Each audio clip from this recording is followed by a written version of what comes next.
2015년 3월 26일 영국 레스터 대성당에서는 리처드 3세의 장례식이 거행되었다. 수많은 영국 시민들이 그의 운구행렬을 추모하였으며 성공의 최고 선직자인 캔터베리 대주교의 미사로 식이 진행되었다. 그의 시신은 17대 후손인 캐나다 목수가 제작한 오크 나무관에 안치되었다. 또한 16대 후손인 영화배우 베네딕트 컴버배치가 추도시를 낭독하며 그의 죽음을 애도하였다. 하지만 530년 전 중세왕의 정식 장례식에는 영국 여왕은 참석하지 않았다. 엘리자베스 2세 여왕이 참석하지 못한 이유는 왕실 내부의 반대 여론 때문이었다. 자신의 친족과였던 왕자자 2명을 죽이고 왕위를 찬탈한 리처드 3세가 과연 정당한 왕이었을까라는 의문 때문이었다. 한편 영국의 일간지 데일리 메일은 이 잔인한 조건살인범을 국가용으로 친송하는 건 유감이라는 기사를 내보냈다.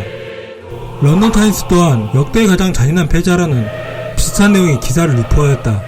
잉글랜드 역사상 가장 치열한 왕위 쟁탈전이 펼쳐졌던 장미전쟁의 마지막 군주이자 훌륭한 군인이었던 리차드 3세. 하지만 위대한 시국작가 섹스피어는 리처드 3세를 친척과 아내까지 독살한 추악한 꼽추왕이라고 비난하였다.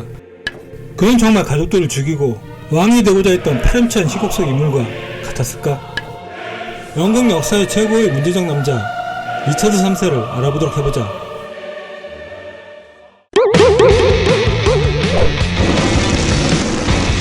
Love for History Channel.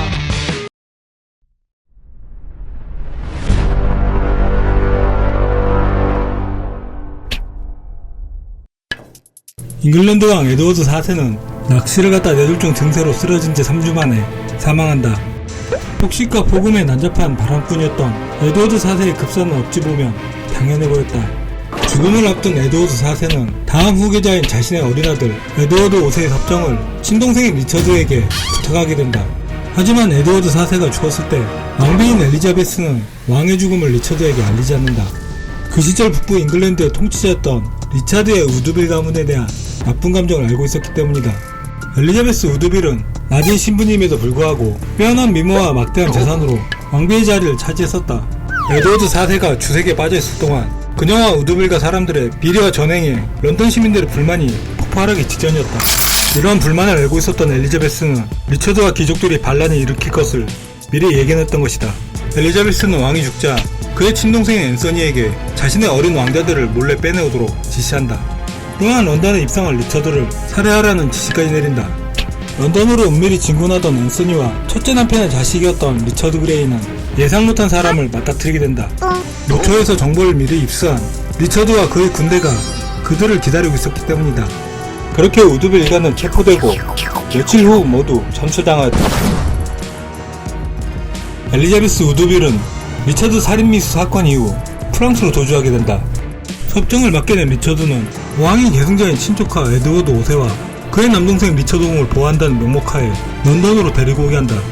하지만 이때 리처드는 본인 인생은 물론 영국 역사에 잊혀지지 않을 중대한 결정을 하게 된다. 조카를 지키고 왕위를 이어달라는 친형의 부탁을 저버리고 본인이 왕이 되겠다는 결심을 해버린 것이다.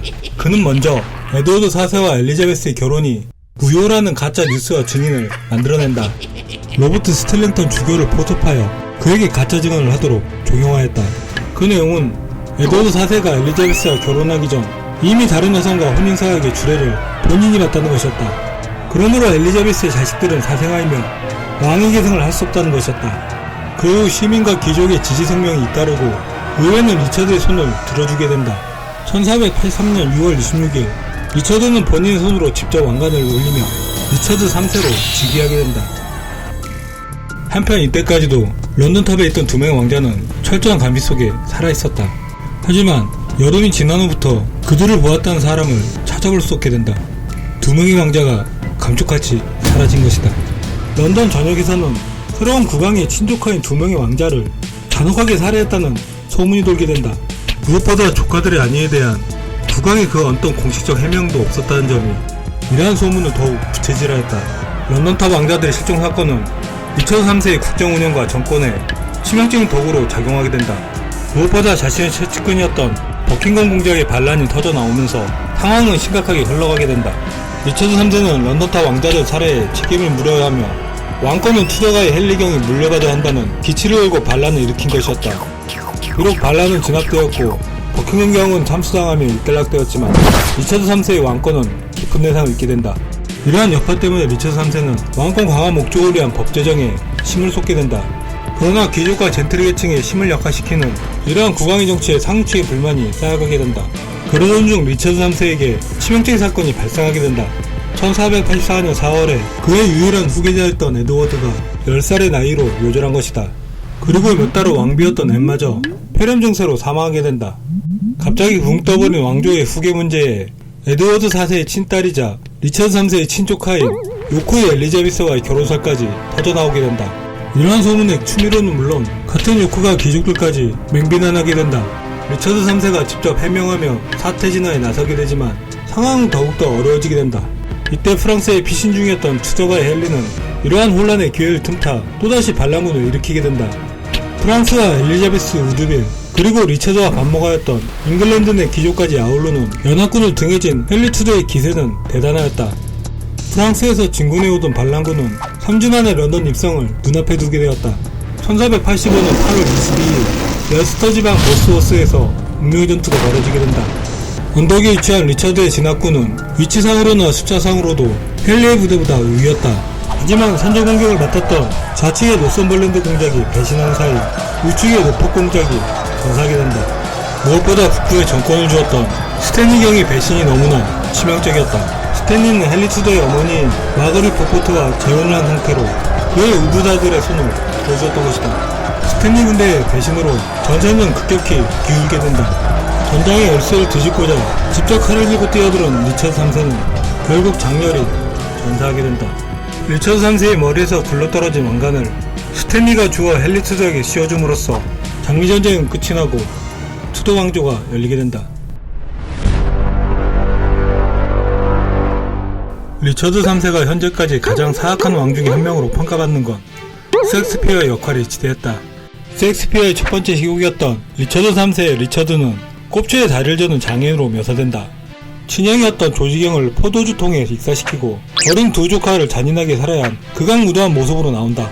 또한 친조카와 결혼에 방해가 되는 자신의 아내마저 독살하는 파렴치한으로 나오기까지 한다. 하지만 이러한 셰익스피어 묘사는 역사적 사실과 다른 것이 너무 많다. 극에서 꼽추로 나오는 리처드 3세는 실제로는 척추측만증을 앓고 있었다. 하지만 그 증세가 옷을 벗지 않는 한 알아차리지 못할 만큼의 경미한 수준이었다는 것이 그의 유골 발굴로 밝혀지게 된다. 또한 그의 형이었던 조지경은 익사가 아닌 참수형으로 죽었으며 그를 죽인 것 또한 에드워드 4세였었다. 왕비였던 앤의 사망 또한 독살이 아닌 결핵이었다는 것이 학계의 정설이다. 실제로 리처드 3세는 앤을 끔찍이 사랑했으며 그녀가 죽었을 때 며칠 동안 방에서 나오지 않았다고 한다. 그렇다면 셰익스피어는 왜 리처드 3세를 이렇게 악인으로 표현했던 것일까? 그 이유는 투더 왕가의 약한 정통성 때문이었다. 투더가 시대를 열었던 헨리 투더의 왕가 정통성은 아주 미약하였다. 장미전쟁을 거치며 왕족 남자들의 씨가 다 마르면서 웨일즈 출신의 투더가가 어부지리로 왕권을 이었다고 보는 것이 맞을 것이다. 이러한 약한 정통성을 부정하는 작업은 투더 왕조 시대 내내 시도되었다. 투더가의 엘리자베스 여왕은 셰익스피어의 열렬한 지지자였다. 이러한 셰익스피어가 투더가의 입맛에 맞는 희곡과 작품을 썼던 것은 어찌 보면 당연했던 것이다. 이러한 내막이 리처드 3세가 영국 역사상 최고의 악인 중 하나로 남게 된 중요한 원인이 되었다.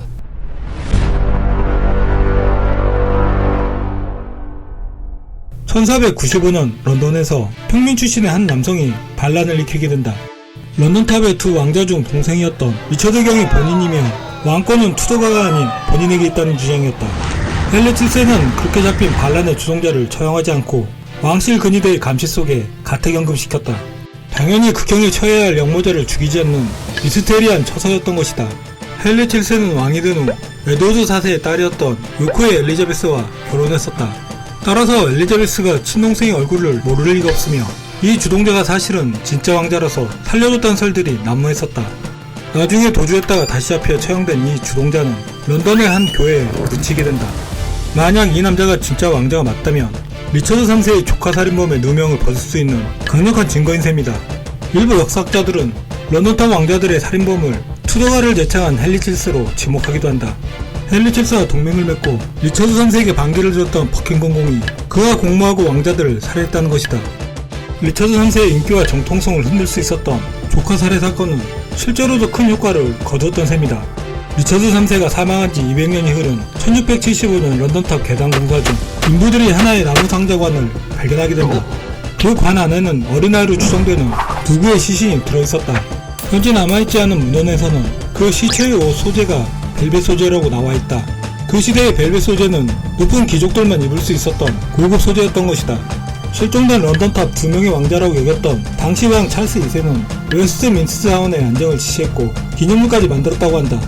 최근 영국의 과학자들은 요괴를 통해서 유전되는 미토콘드리아 검사와 방사성 탄소 연대 측정법을 이용하여 이 유골들을 검사하기를 희망하고 있다. 이 연구팀은 이미 두 왕자의 외조모 16대선 여성에게서 DNA를 확보해 놓기까지 하였다. 만약 유골이 두 왕자의 것이 맞다면 그들의 사망 시기를 어느 정도 유추해낼 수 있으며 살인자의 정체를 밝혀낼 수 있는 중요한 단서가 될 것이다. 하지만 영국 왕실에서는 왕자의 양식을 해치는 짓을 하지 않을 것이라며 조사를 불허했다. 하지만 역사랑TV는 이 유전자 검사가 진행되기를 간절히 바란다. 리처드 3세가 실제로 자신의 조카들을 죽였는지 정말 궁금하기 때문이다.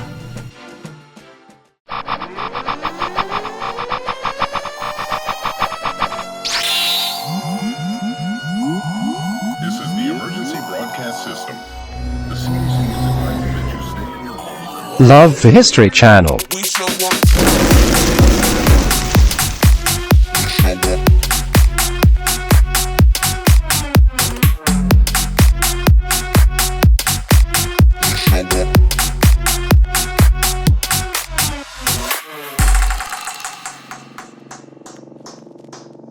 We shall walk in the party, fire than everybody.